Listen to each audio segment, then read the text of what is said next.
5, 4, 3, 2, 1.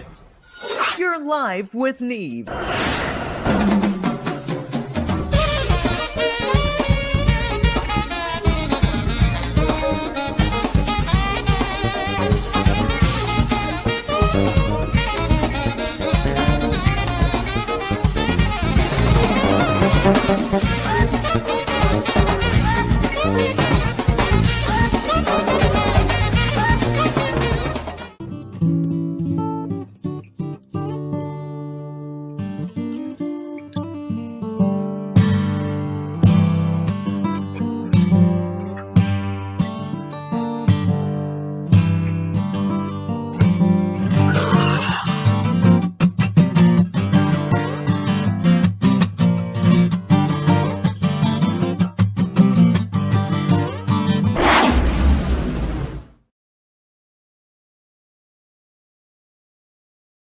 Tonight, I'm here and you're there. Wherever there is, welcome to the Live with Neve show. Happy Thursday.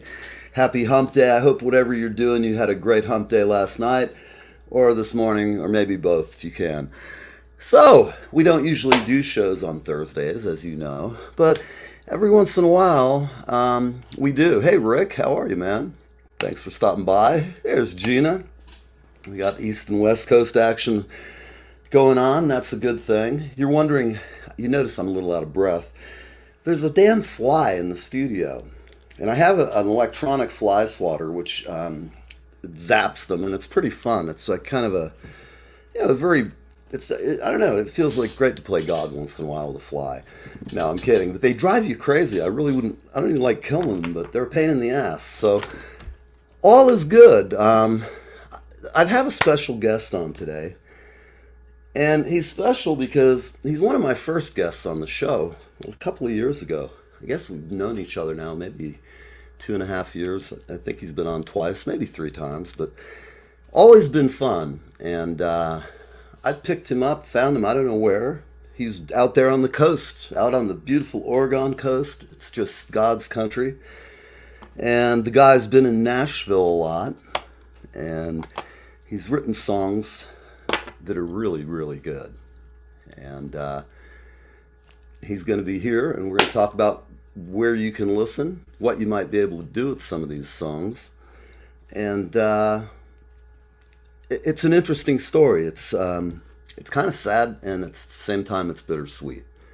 And I consider the people we have on the show more than one time are, they're friends after a while. They become family. You talk to them all the time. We worry about, they tell us offline, what's going on in life. And sometimes life sucks, But, we only get one as far as I can tell, notwithstanding I know that there's possibilities. But I don't really believe I'll be flying around in angel wings regardless. I believe there'll be something.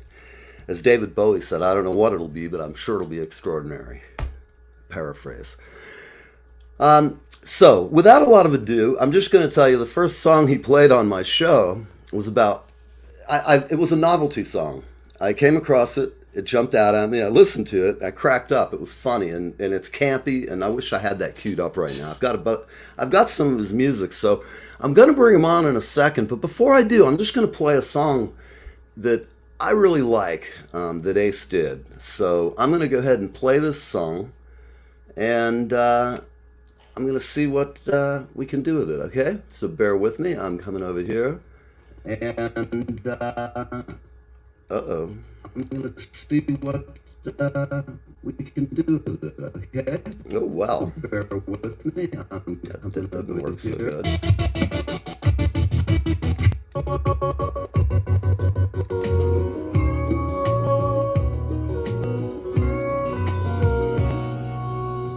There were late nights, hangovers, big fights, sometimes barely alive.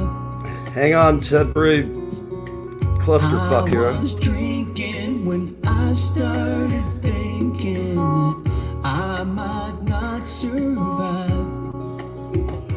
I was no one's responsibility. It was all up to just a kid. I'm not proud of what I did. I had to almost lose it all for I. Damn it all, boy. I hate it. I'm going to just bring Ace on. Wow, what was that all about, people? I am so sorry. God almighty, the joy of living in the free world. That really is a bummer because that is a beautiful song. And I must be having some kind of weird internet slowdown here in the Highlands today because this is not acceptable. Hang on, we'll turn Ace on. Ace, I'm sorry, man. That's crazy. I don't know what to tell you about that. I had it all plotted and it worked before. I don't know. They were fine at the dance last night. All the tech people, they seem to have it all under control. Before I learned to live. Hey, man, you know what? You're here. You're looking good. You've got some music and guitars, and we got good shit to talk about. I'm glad you're here, man. Man, I'm really glad to be here too. I'm feeling great lately. It's just wonderful to be alive and you're feeling good. Absolutely, health is wealth, man, and I'm so glad you look great. And I've been listening to your stuff like for the past week, a lot of it, and you got a bunch of great stuff. So why don't you? I remember I know a lot about you. I know your hidden secrets, your darkest fears. I know all those things. Right. But we're not here to talk about them. We're here to talk about rock and roll, your songwriting, how you got into it. We're going to take it as if this is my first interview with you, and we're just going to let it free form. And are you still getting an echo out there, Gina? Are you getting an echo, Ace? No, it sounds great here. Let's see. My voice is echoing back at me, but it's not okay. Totally distracting. Let me do something here then to see if I can reduce the amount of kickback. Tell me, is that better? Yeah, it's gone. It's hello, almost gone. Yeah, it's hello, real hello. back in the background. Now I can just. And just to be safe, I'm going to go ahead and put some headphones on. It's always, in life when things are going bad, you listen to that track and it just sucks, and you're like, I didn't hear that an hour ago, and it's their 100th take. Or you got a guitar player in there, it's his 100th take. It's never mine. I'm a drummer, man. 2 take, you got it. All right, let's see. I hope that's a little better for you. Do you hear any reverb now? No, it sounds great. How about you, Gina? Gina is the beautiful young lady from Los Angeles. All right. All right. Now, I'm going to try something again because it's just I have you pulled up here and queued up. Let's see. I like the. That's not what I'm trying to do. All right. There we go. Well, I'm sorry, people. I hate it when tech shit happens, but it does, and that's okay because we'll go organic the way it was done in the old days when guys like me roamed the earth and we had strange drugs prepared for us, like 714s and real Osley acid. And we were so old, man. We were cool before anyone. How does that sound on your end? Sounds good. Turn it up a little bit more, though. There were late nights. Is that even doable? Yeah, that's doable. Is it? Yeah, let me tell you what. I'm going to let you ask. I'm going to try it off the video. You tell me how it sounds to you. We're showing everybody how it works in the wild world of tech. Yeah. Stick around, people. The show's about to get good. All right. I'm going to break that out. I'm going to share settings. This song, Before I Learned to Live, I wrote the song because I had got clean and sober, and I realized that I just about drank myself to death. 15 years was just beer, but I was really abusing myself, and I came really close, I think, to drinking myself to death, and I was smoking pot. How long have you been sober? And wrote that song. How long have you been sober? It's been about 6 years. 6 years. Wow. Well, I'm not far behind you. I'm coming up on 4. Nice. I'm about 3.5 right now. All right. Feels great, doesn't it? It's real makes different. A difference. It made all the difference in not only my personal relationships, but my songwriting, just every aspect of my life. just came right up to the level that it should be. I finally matured, because you just can't mature when you're drinking like that. It's interesting for those of you who are out there and are not alcoholics or whatever. I was the king's own drunk. Let's say I was paid a salary to drink, and Yeah. what was your drink of choice? Did you have a particular party favorite? Mine was always beer. Okay. I mean, I did drink, some mixed drinks occasionally, and I drank wine with my wife because she was a big wine drinker. Mm-hmm. But my everyday beer, from the time I got up in the morning till the time was beer. Yeah, I know a lot of my friends who do that all day, and I was one of them. But once I started to really become a hardcore case, I'll just tell you, man, it was like I drank for effect. And so it was, Knob Creek, bourbon. But that diet for a year or two where you have about a bottle of that crap a day. Wow. Or more. And I have friends come over. One of my buddies was like, "You're an animal. You're like threw up. You're gonna have another drink." It's a fucking horrible disease, and I don't even like the disease bit of it. It's just a fucking horrible malaise that hits some people, and it can be genetic. There's a lot of reasons, and who cares what the fucking reasons are? If you have a problem, hopefully somebody will point it out, and you won't go ignore it or any number of things. But what you said really resonates with me, because until I got sober, all the same things you mentioned, and I think it's everybody who really knows they have a problem. You can't quit unless you really want to do it. Nobody can do that shit for you. They can preach at you and they can tell you, and you can feel like shit because you've done something stupid another time, and your family gets fatigued with your bullshit, and your friends. And I've had a couple of good friends had to can me from a band, and I thank them for it.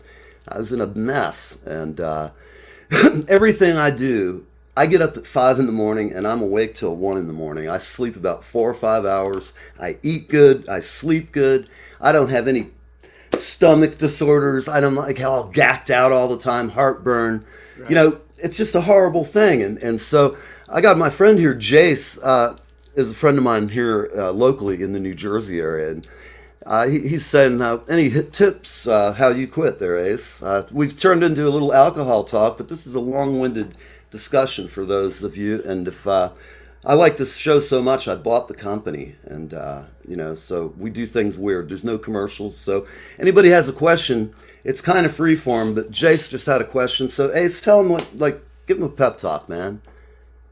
A pep talk? Yeah, just give him some ideas on how to be sober. Slap him around a little bit. Oh my gosh, it's interesting. When you first start drinking, it's a lot of fun until it gets it's progressive. It's always progressive. The longer you drink, the more dependent you get on it, and before you know it, you can't quit. And for me, it was just a matter of life and death, because I was going to drink myself to death. In fact, my older brother did drink himself to death, but for me, I went to therapy, and thank God it was covered by my insurance. So I said, "Hey, I got insurance. Go ahead and get therapy, because good therapy is good for anybody. I don't care who you are or what your problems are. It'll solve a lot." I agree totally with you. I did like 7 years of therapy, and I went through 5 therapists. And by the time I reached the 5th therapist, she was more into addiction therapy. And so she really got me on a program, and I finally made the commitment and just went home one day and said, I'm just about drank myself to death. And it just happened for me. So, I mean, I guarantee if you can get it under control, you'll be there's nothing that feels better than being in control of what you eat and drink, what you consume. And also how you, I never, after I got sober, the first time I ever went into a bar, and this isn't a joke, I didn't bring the horse, the rabbi, or anybody. We walked in, and my friend of mine and I, and he asked me, is it cool if we sit at the bar? I don't want you to get all snorted out. And I just looked at him and I said, look, I may have the problem with booze. All of these folks, maybe they do have problems, but a couple of them did. And we sat down, and I'm of the mind, for anybody out there, if you're going to quit drinking, don't be a pussy, man. You just got to do it. It sucks and it's hard, but you just got to do it. And so I sat down, and me and my friend are talking music and who's stupid who, and the whole panoply of things that go through guy talk, the hottest chick in the neighborhood, whatever. And I noticed this character to my right, and he was a character, a funny bastard, and quite the talk of the town, a real Toastmaster. the guy had the gift of gab, so to speak, and he came over and got a chair between me away and just started talking to us like a river floods. And I don't know, they were slow with our stuff, so we were sitting there, and for 20 minutes or so, we're trying to have a conversation, and the guy kept cutting in. And here's the honest thing, people. As that went on, I thought, that's me. When I'm drinking and I'm hanging out, I'm snapping off jokes, I'm talking shit, I'm running my mouth a mile a minute, and I'm not saying anything, and I'm annoying as fuck to people who are sitting around me. I'm already loud. Yeah. That guy's sitting there, and I liked him. He was a funny guy, and I could see how somebody might perceive me in my older days in a similar vein. And they'd think he's funny, but fucking knock it off, man, already. You know, that's one of the things. I mean, it's hard. And so Jace, of course, Jace said he'd like to friend you. Of course he'll friend you, man. Oh, yeah.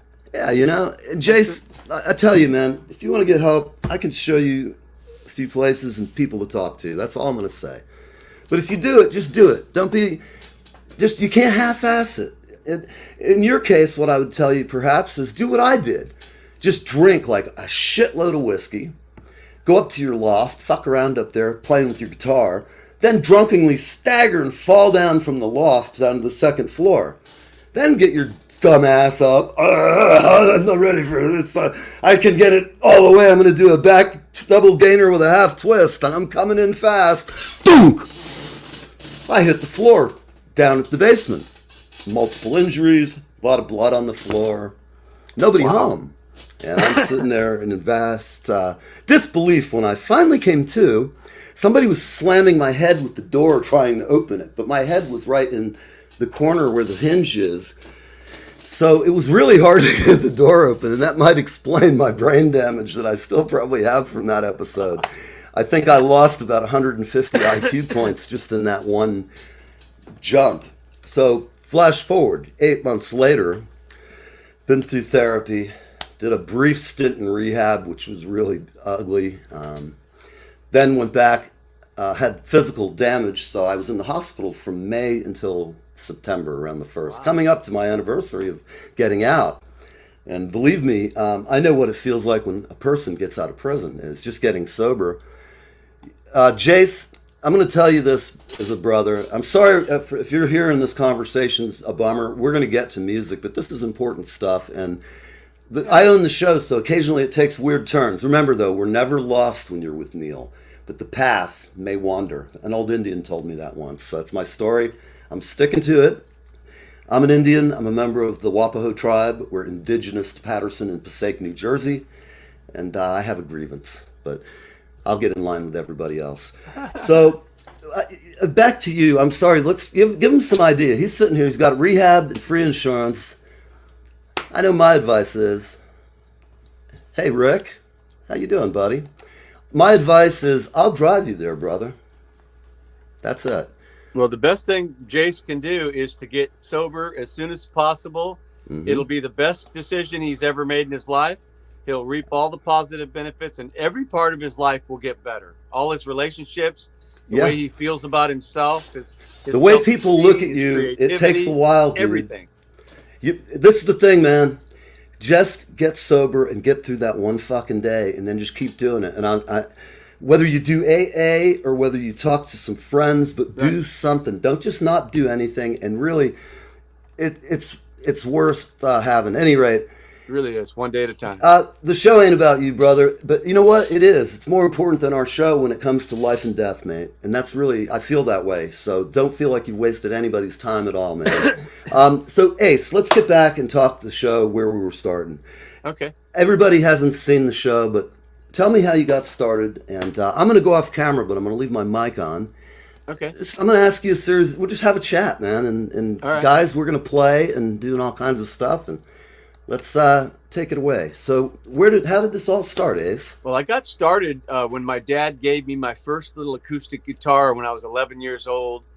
And, you know, I realized as soon as I picked it up, and so did my dad, that I had a talent for guitar. And it was kind of a natural thing. Mm-hmm. Immediately started writing songs. And it just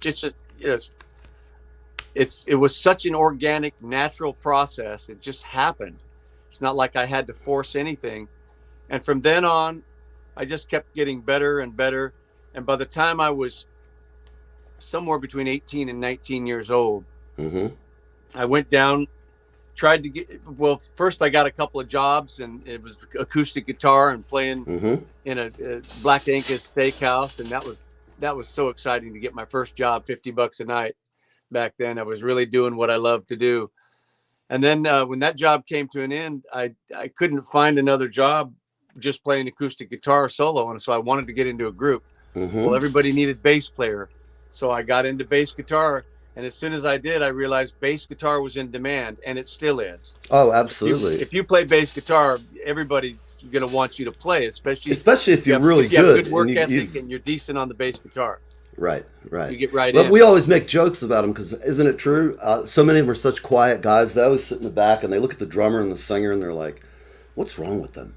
What is wrong with these people? They're insane." And they're usually very level and steady. I've had a few who were pretty insane in my band over the years, but not many. Most of those guys, the guy I use right now is Matt D'Esposito.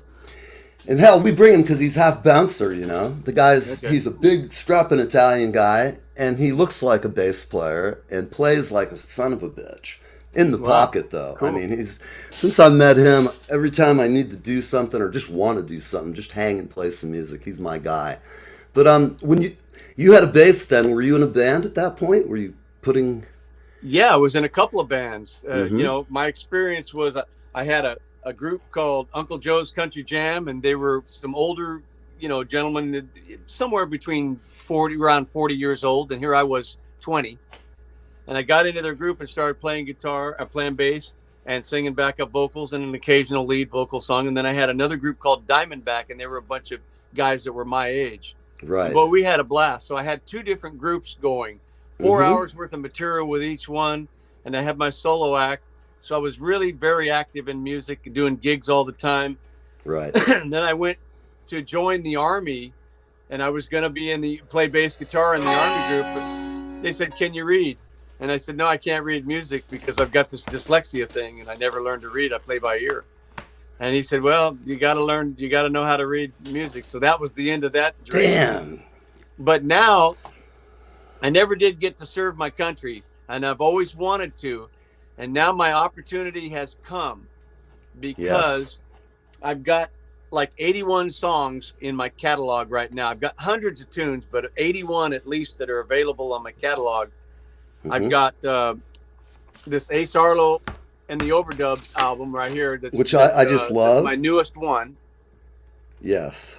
Then I've got the first Ace Arlo album that came out in 2020. I've got the Ruby Red Pickup Truck album when I was Mark Madden, before I went to Ace Arlo for online marketing purposes. And then we have to go back into the 90s with my 10 Minutes from Heaven album. I have that queued up here. It's funny. I heard that album because I listened to it last night, and that is some great traditional country, man. You got some great songs. In fact, I want to play the one. Which album is that? Are you talking about? Mark Madden, 10 Minutes from Heaven. Oh, 10 Minutes from Heaven. Yeah, back to 1997. Yeah, boy, that's when I was having some time. Boy, I was kicking some doors in. Let me tell you, life was pretty insane at that. Well, listen to the fantastic news. Let me take a minute to give a shout out to my friend Felton Pilot, who's in this R&B group in California called Confunction. Whoever's heard of that? Confunction, all right. You've heard of? He went on to produce MC Hammer's song "Can't Touch This," and he's done many other pretty well-known artists. He's a great producer and a great friend. Excellent. And he just came by. He had a concert in Portland, Oregon. He came by to visit me, and just wanted to give a shout out to him. Very nice. And I'm setting up with an attorney. I'm setting up an opportunity for me to help the disabled veterans. It's something I've always wanted to serve my country, never got a chance. So now my opportunity is anybody who records my songs. I've got 81 songs to choose from. Anybody who records it will issue a licensing agreement so they can record it. Right. And then we enter into also at the same time we enter into a profit sharing agreement where they'll be Right. granted 100% of the publishing for that tune. So they get the publishing, and 100% of the writer's share will go to the disabled veterans. So I'm not keeping any money. I've always wanted to Right. serve my country. This is my way to give back, and hopefully we can make this happen. And each person that records another song, even if it's the same song, each recording It's enters into a new licensing agreement and a new profit sharing. So each Right. recording, each new artist will then be granted 100% of publishing for that recording only. People, if you're a musician, I don't think you understand how generous this is, and it gives Ace a legacy, and it's a good one. You know, I don't want to get too political, but the way, I don't care if you're a Republican or Democrat either. I like people in all parties, so don't start getting fucking frisky, okay? Right. Either side. I don't want to get into it with you, okay? Right. So keep your opinions till you go home, and you go out on the internet and shout your opinion to the world. Go forth and, I don't know, cogitate. At any rate, Ace's songs, the reason it's valuable, and it's because they don't suck. And I say that, I mean what I'm saying. I don't bullshit around. Anybody who knows me knows. If I didn't like somebody, they know it like really quick. I don't believe in being one of those people you can't tell, does he like me, does he not like me? I mean, I'm a real prick. Oh, I want to play one of your cuts and see if it comes through real quick. Oh, I want good people. When I wake, Can you hear it okay? morning, Oh yeah. I keep thinking good tunes coming soon. I can't wait to make a music connection that leaves me feeling high as a weather balloon. So I take a deep breath. It's a great song. Drag it home across my head as my day begins. Yeah, you know, I've listened to all of these. Now, did you do all these at home? Is they all overdubs? Did you do everything? Well, now the older ones, all the Ace Arlo stuff is done here in my studio. I do all the foundational work, and then I send it to Nashville. Right. And a friend of mine named Jason Roller, out of Nashville, he's very well known. He's got a Grammy on a bluegrass album, and he played for Joe Diffie for 8 years, and for Excellent. Winona for about 3 years. He now plays for the group Alabama. All right. I mean, there's a guy he's here also on the show with us right now He's whose also- brother manages him. He's also in the house band at the Grand Ole Opry. Well, God, he That's doesn't. what kind of that's what level he's at, and he's one Well- of the best studio musicians that you could possibly find. And then That's- I've also my friend Felton Pilot has been to the Grammys twice. He lost his first Grammy to Quincy Jones, and he got Not his bad second competition. Grammy for, of all things, a keyboard bass part that he got on Stanley Clark's album. It was a great, Wow. you know, why he needed a keyboard bass, I don't understand it, but We love Stanley. he got on the album and he got a Grammy for that. So that's the kind of a musician at the level that he's at. So I've got 2 Grammy Award winners that are on both my Ace Arlo albums. So, and then, you know, I've been working on my songwriting craft since I was 11 years old. I finally come into my own, and now it's available for any artist or publishing company or record company that wants to record my songs. They will then be granted 100% of the publishing. It'll still go through my publishing company, Whiskey Run Right. Records, Whiskey Run Publishing, but the checks will be sent to them, 100% of publishing, while the 100% of writer's share will go to the disabled veterans. And that's more important to me than money. I've got all the money that I want, you know, with my recent diagnosis of stage 4 lung cancer and prostate cancer, pancreatic cancer. I won't be around for long, but this is going to be my gift to not only the artists, but the music lovers that listen to music, and the veterans that need help, that always need help, and the artists that record my songs that will then get the publishing. So I think everybody will win, and there should be enough incentive to have people continue to record my songs over and over, because each new artist is going to then be granted 100% of publishing for that recording, for the recording that they record, and they're going to be helping the veterans. So I'm going to be wins. sending out also to a bunch of producers in my list of contacts, and I'm going to share what you're talking about. Right. I'm also going to share it with some of my former college, my alma mater. Okay. It's full of young people, and country music is being made. There's all kinds. I've listened to your songs. There's a vast different. There's all kinds of stuff in there because I heard several songs that I'm on the hunt because I just want to do a couple, man. Right. And Well, I know do. a tremendous amount of musicians, and everybody I know love to do this. They're not going to go, oh man, you got to pay me scale or any bullshit. We're going to do this just to give it back. In fact, we'll just donate the money. It's not like we need it. The veterans get screwed all the time, and Right. people always think that all musicians are just like animals and hate the military and stuff. But Oh no. whoever's out there thinking I that love we're going to the do military. better by getting rid of the military or lowering standards all the time are out of their mind. I mean, it's a unique experience and it has to remain one, in my opinion. And Well, you see what's happening around the world. If you don't have a strong military, someone will come in, kick your ass, and take your property. they'll take whatever they want. Look at old Putin. That's He's it. sitting there for 10 years. He's been spanking his monkey thinking about attacking the world and taking back, Russia, Poland. He wants to expand into his old Soviet Union. I'm sorry, I didn't mean to get confused for anybody out there who actually knows what they're talking about. Russia, part of it, well, we don't want to talk about Russia. Our vets and their vets too. I hate watching their guys get killed, even though their boss sent them in. They've Right. lost 70,000 kids, man. And Right. they're somebody's kid. And if we're going to really be enlightened in the world, instead of all this other bullshit, let's start with not fucking killing each other Sure. over territorial borders. They're the same people. Right. You could not tell ethnically driving from Ukraine into fucking Russia. You'd not know the difference. The accents are going to change, but these are Right. the same people. It'd be like you're in the States. It's just fucking ridiculous. So one of the critical components to perpetuating my legacy in music and helping artists get the publishing and helping the vets get the writer share, critical component is first they have to find the music. Right. So I'm going to be promoting it on Facebook. Also, you can go to Ace Arlo right on YouTube. I've got a bunch of my tunes on YouTube. They're not all there yet, but they will be in the next couple months. I'll get all that in place so that people can find the music. Then they can enter into a licensing and profit sharing agreement where they get the money and the veterans get the money and everybody and the music lovers get new songs to listen to and everybody's happy. Well, you're also going to have an ad here for the next year or whatever we need to get this out there. Nice. I'm going to get that done by next week, and we'll. I run That's ads. my dream. That's my This dream. is a great thing. You're a hell of a guy, Ace. And Thank you, I'll Neil. say this too, man. If you've had some time to adjust since this hit your life, but I'm just going to say this from the outside looking in as a friend, man. You're handling it. I hope to handle my own demise as smartly and as bravely as you have, and I mean that from my heart, man. Well, thanks. Thank it's, you very much.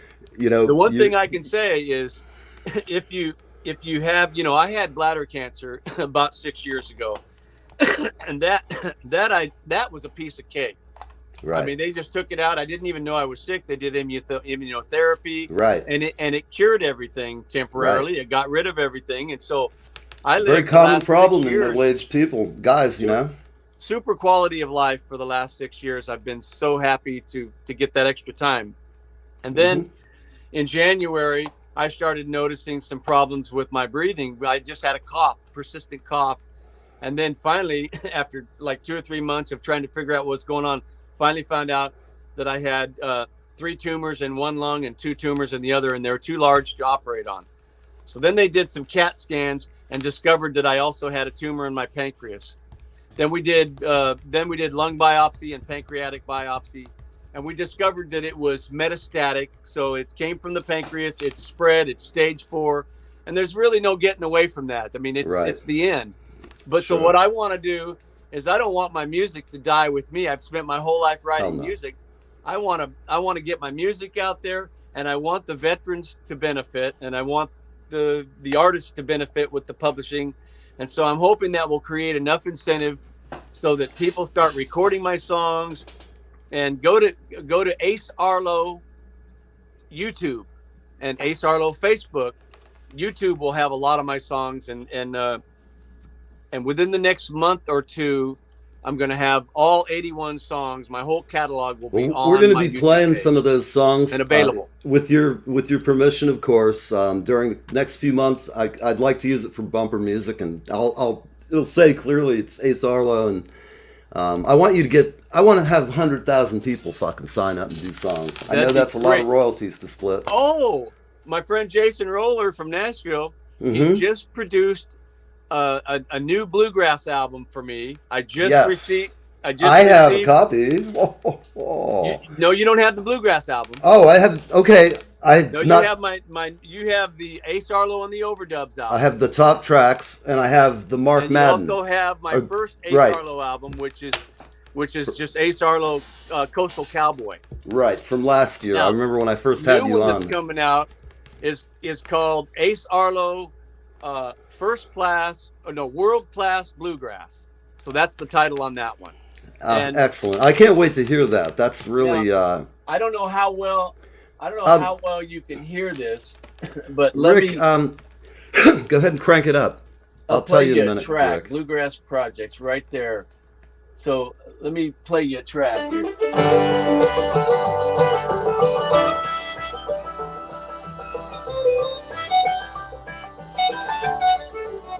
It's nice.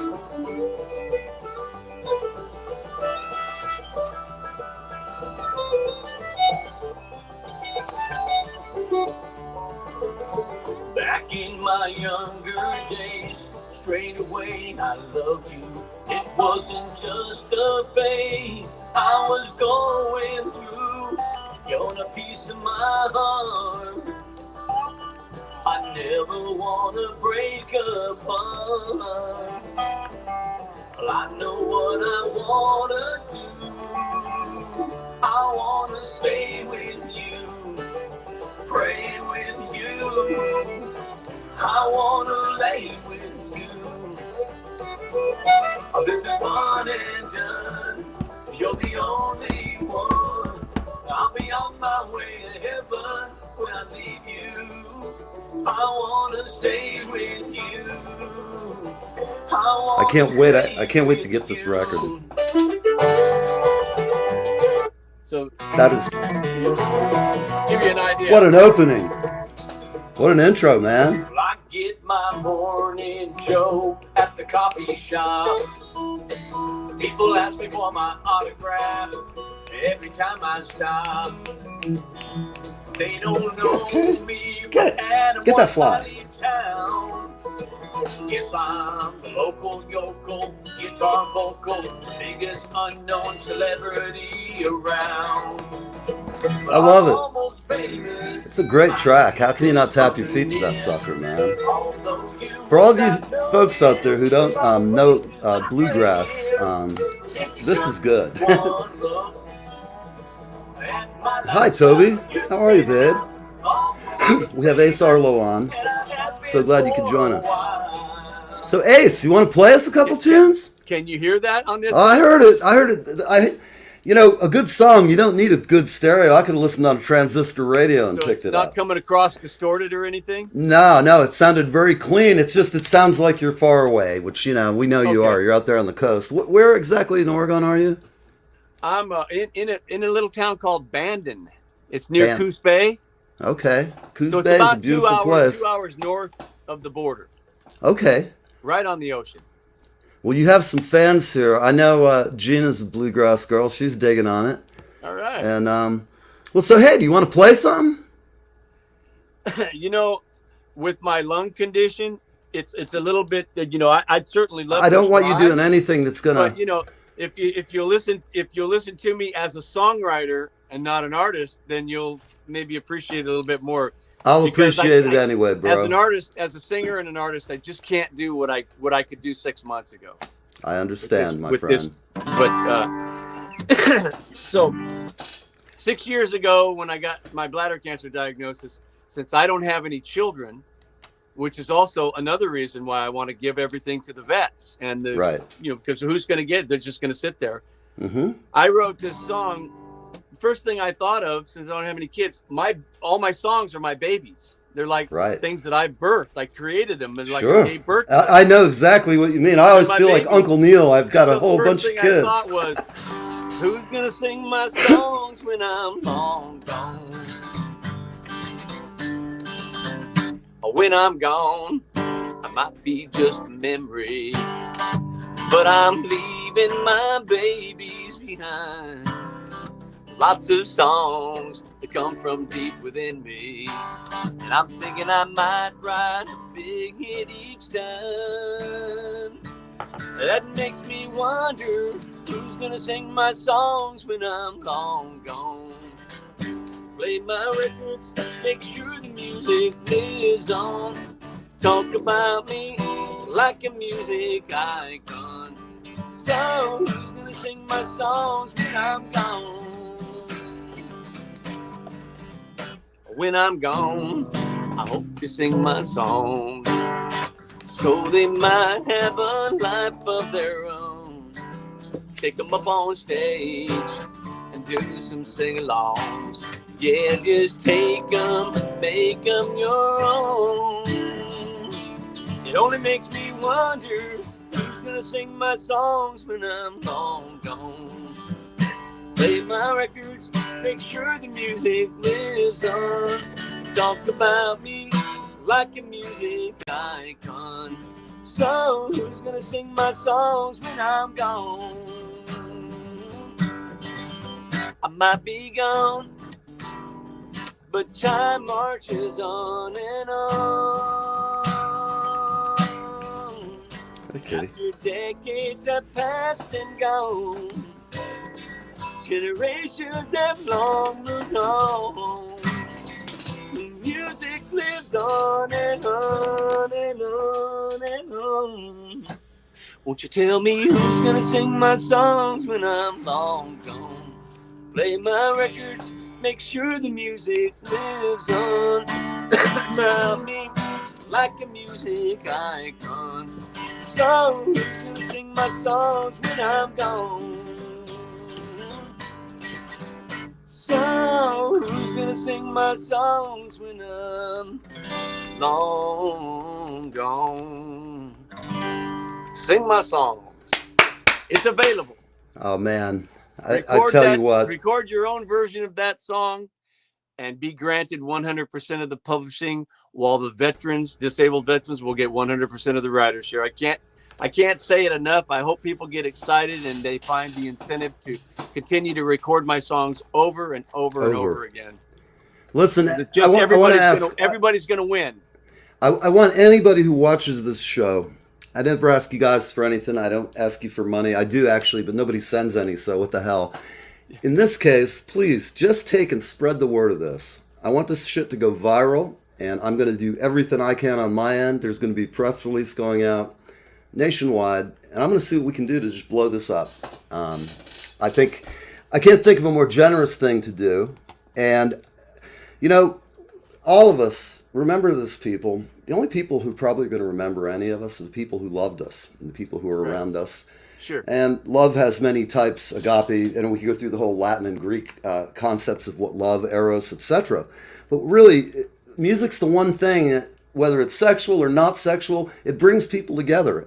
It can make you feel, you can fly back in time to, like you can smell a smell and get a song in your head and remind you of fall in 1965, or whatever. In my case, I don't remember much from 1965 other than throwing a bocce ball up and hitting my head with it. That explains a lot for those of you who wonder about my sanity from time to time. But, I just feel like musicians are extended family for almost everybody, because everybody likes some kind of music. Almost. There's very few exceptions. I mean, have you ever met anybody who just doesn't dig music? I mean, I've not. No. My asshole stepfather I used to have, he's long gone, but he used to hate any kind of music. Didn't matter what. Just, guy had no soul. That's strange. It was. And he was lucky to have a 14, 13-year-old kid playing drums, playing Smoke on the Water 300 or 400 times. Woo! Yeah, I love that song. An interesting aspect of my career, when I was 18 years old, my life is an open book. I'm writing an autobiography now, and hopefully I'll get that finished before I pass. Right. But interesting aspect is, when I was 19 years old, I had a bad temper. I was drinking alcohol. Somebody came up and I felt threatened, and I totally overreacted, being on alcohol and having the temper that I had. Right. And I ended up stabbing the guy. I had to go to prison for like it was 12 months and then be on parole for a year. And from that moment on, I knew that, I was not supposed to be able to vote. I was not supposed to be able to join the military. There was a bunch of stuff that I would never be able to do again because of felony. Wow. Yeah. and that shit happens. Lots of kids do stupid shit, and so people have asked me a lot of times, how come you're not in Nashville, or why aren't you famous? Because the music production and the songwriting is at such a level that it actually, it has. I have had some airtime. I had had some minor success, but how come you haven't had more success? Well, there's a bunch of things that go into that. I was totally distracted. For one thing, I never thought of music as my sole source of income. Sure. I always had a second or third job at a hauling and yard work service, worked with the laborers union. Right. I leased a big warehouse where I built a couple of recording studios, and I subleased storage spaces. I was doing all kinds of things. And even in my 20s, I even sold a little bit of pot to my friend. Good for you. Because I wanted an entrepreneur. I can still go from grams to ounces and dollars and cents like quicker than anything. Well, I was totally distracted by multiple things, and at the same time, when I started to reach a level where I knew that I could possibly get a recording contract, in the back of my mind, I was thinking, as soon as you get a recording contract, you become someone's investment, and they want to get their money back.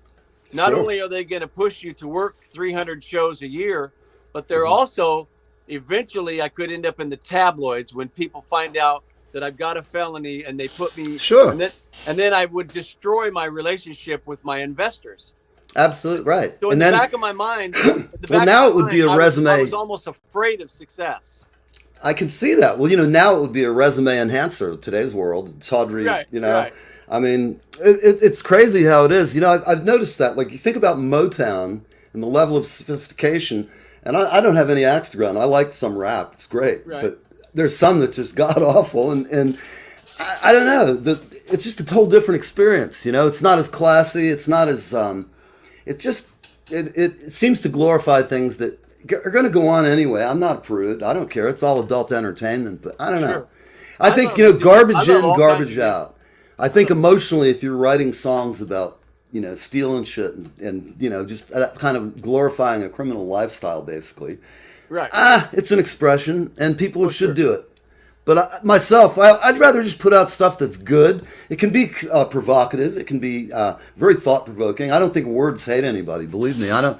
Right. I hate it when I see some white guy hears a black album and they get on the news and some fat guy in a suit. Rap. I may have done the smaller version of it by saying that, but the truth is, I listen to good rap, not the shit that's out there on the radio every day that is pushed down the throat of the masses. There's lots of independent rap guys out there who kick ass. I mean, I've had a few on the show, and they're like nobodies. I really enjoy a wide variety of music. It's just the music that I really love to listen to is predominantly country. Mm-hmm. But I really enjoy a wide variety of music because I grew up with classic rock, and right. in my childhood there was radio stations that played everything. Well, that's the fact. Back in the 60s and 70s, you had that free-form kind of radio. You could hear Frank Sinatra, then you'd hear a Beatles tune, then you might hear something really off the wall like a Velvet Underground tune, or later on, it all started to die out, I guess, around the 71 or 2. Right. Led Zeppelin came out. It's amazing how the record industry. How old are you now? If you don't mind me asking. 64 now. You're 64. When I'm 64. Yeah. Boom. So when I think of my younger years in my 20s and 30s and even in my early 40s when I still could have had a viable career at a higher level, and when people ask me what happened, well, that's what I just talked about is what happened. I was totally distracted. You have to be focused. You have to have good work ethics. You got to keep your feet on the ground. You got to have management. You got to have a team behind you. Right. And I never wanted to let my team down by getting something started. And then the tabloids find out that I had this trouble when I was 19 years old. and it destroys my career. And then everybody's talking about the trouble that I've been in. I There wish was I one knew you time when I you were never got younger, in trouble man. ever since If I'd have been in your band, I would have said, pull the teeth, man. Just like your lawyer would. I said, we're going to fucking write a song about it. Tell them all about how you got locked up for it. Because it's the Right. only way to face that shit. Right. If anybody out there has a sex tape of me, go ahead, put it out. Fucking bring it on. I'll make you one home if you really want Yeah. one. Assholes. So You know, some chicks there's- kind of dig that thing, but you know, there's- if all of a sudden it pops up on TV, what are you going to do? I say embrace the suck, man. Just laugh. Maybe even literally, you never know. Yeah. But for all of you young whippersnappers out there, with regard to the camera thing, please be sensible. Don't take pictures of yourself and give them to douchebags. Oh, God, I see somebody that these young kids, and I'm like, man. You can, Stuff on the and internet you know, lasts us forever, old doesn't it? people, I'm old enough now that I don't really give a crap. Anything I've done, everybody knows about it. I've paid my debt to society.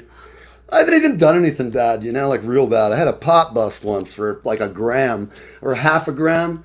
And to me, that's like a problem in that I don't have a half an ounce, you know. I was going to say half a pound, but I never have a half a pound because I can't afford it.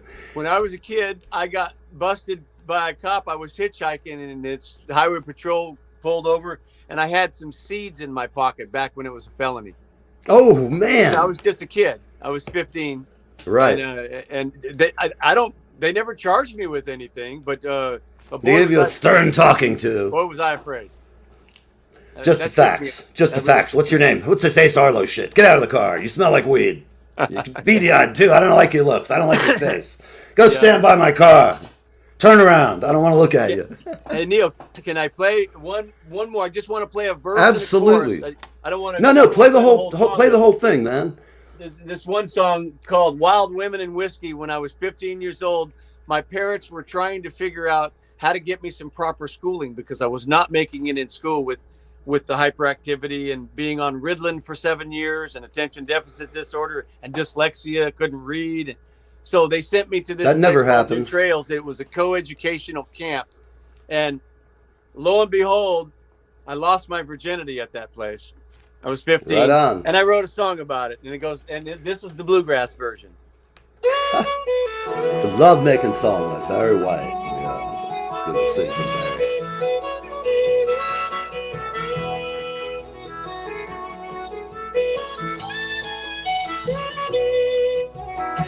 Young people trying to learn what life's about. We ended up in a summer camp for school. Some cherry wine, moonlit night, we passed out. It was my first time, man, we broke some rules. Wild women and whiskey, I'm drinking while I remember. She's always on my mind.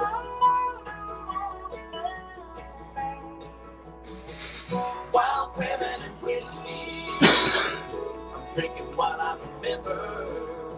She's always on my mind.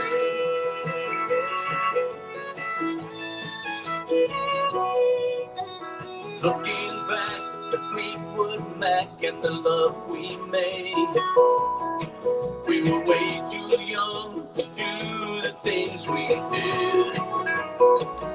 Great lyrics. Now years have passed, but we still laugh about those days. I thought I knew it all, but I was just a kid. Wild women and whiskey, I'm drinking while I remember. She's always on my mind.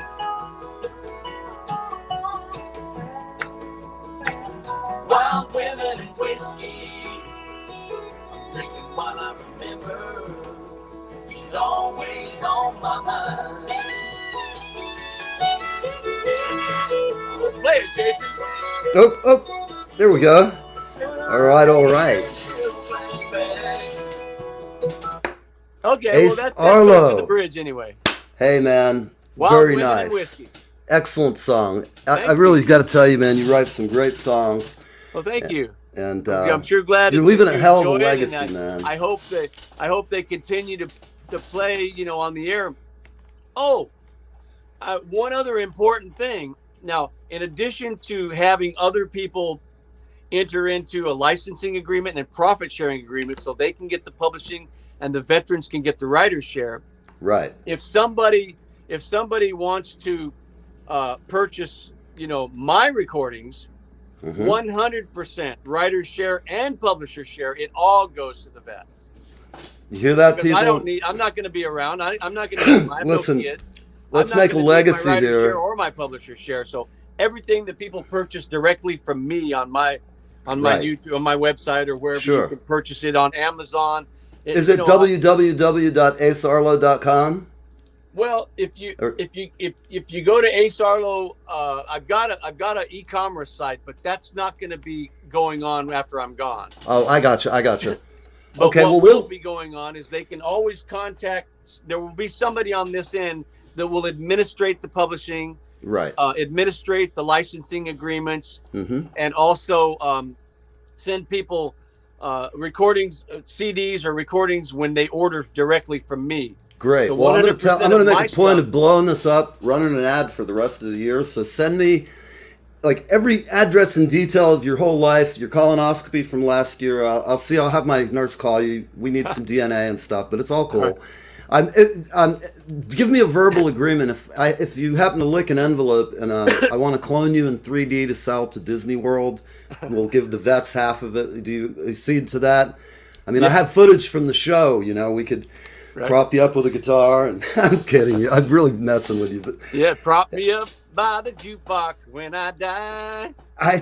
God, man, I gotta say, I like your approach. We're all walking, whistling by the graveyard anyway, Sure. and so You never know when it's going to happen. no, and I think how. like Lyle Lovett's a guy who always writes about death in a way that I profoundly feel sad and happy at the resolution of it. Right. There is some order to the chaos in our life and world, even if you're not religious. Going to a funeral, having respect for the dead, and bringing some food over, do all the stuff that you're supposed to do. Right. Humanity is so great when it's just the people you're encircled and that you meet on a day-to-day basis. And I can tell you, anywhere in the world I've ever been, some scary places where you can always find an ally. You're always going to be good and bad. And I don't know, it's just like all the music people. I know a guy who tours around the world. Never been attacked, never been robbed, nothing, man. All he does is him and his girlfriend. I can't think of his name. I'm having a brain fart, but I've had him on the show. I'm going to post it because I'm about to have him on again. And he's a great guy. He sets up, he plays a Korg wave drum. And so he loops a wave drum. Then he has a guitar synth.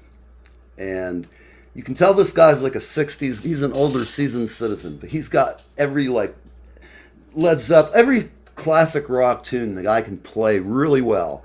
Right. So he does his own versions of them. And then he plays his originals, which are great. And he's been all over. I saw him, he's in Belfast right now.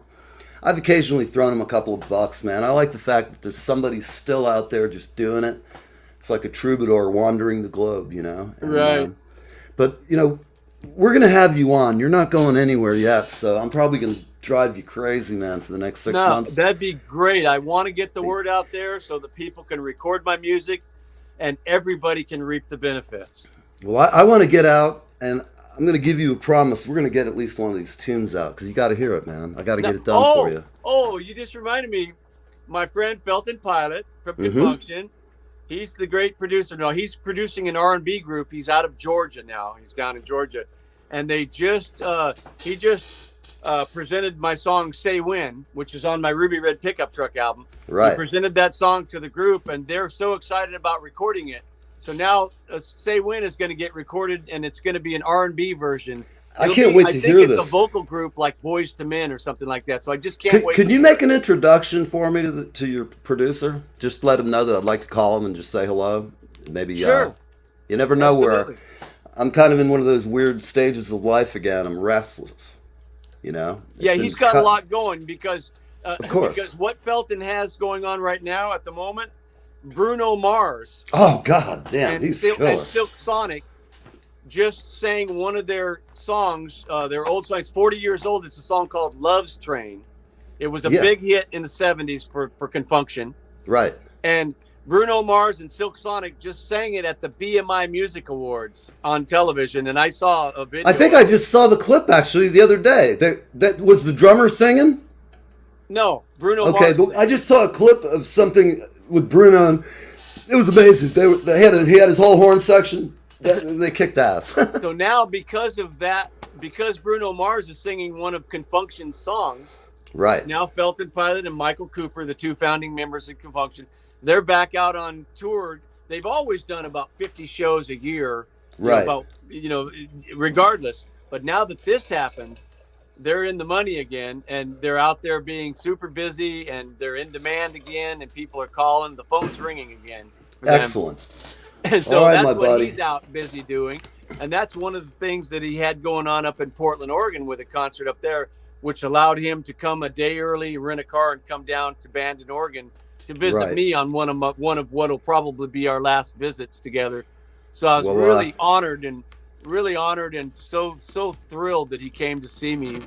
I bet. Man, it's really it was just a great it's, time. You know, We went the out- world, we those went out to moments and Lord friendships are that's all we got. Yeah, You can we buy a went- lot of shit. You can have it all. We're all going to die. We're going to have nothing. And Right.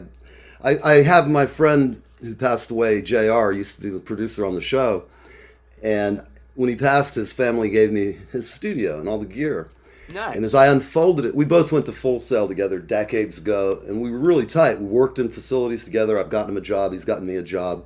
Right. And when you realize that all that stuff, without the crux of JR, when I was unhooking it, him and I were both trained by the same people. So I was thinking signal flow.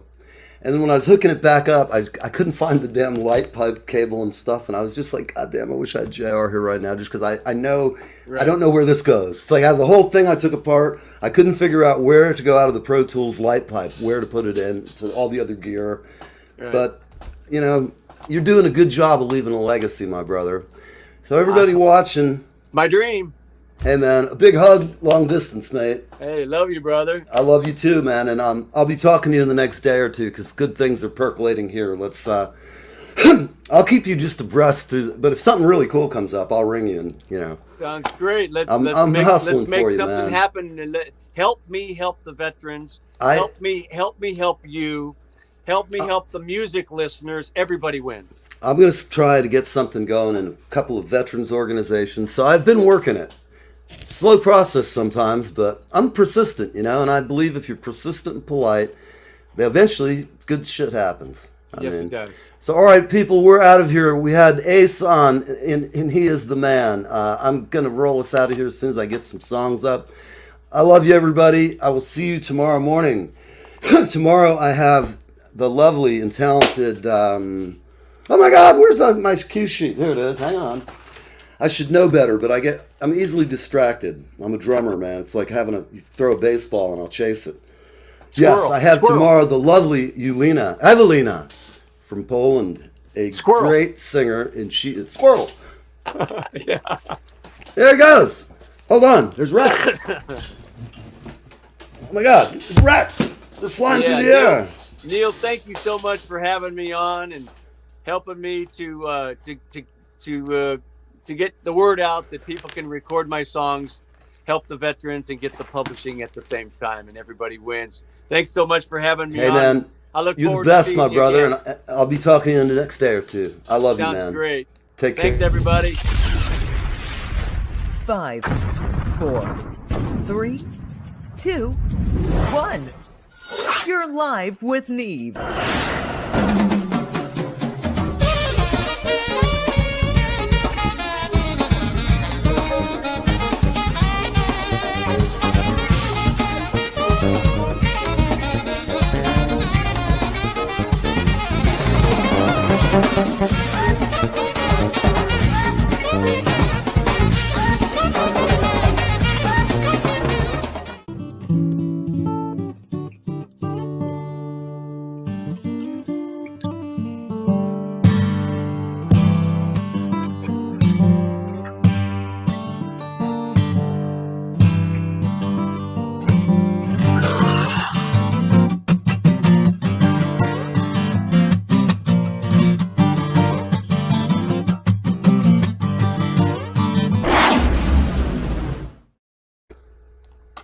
Bye.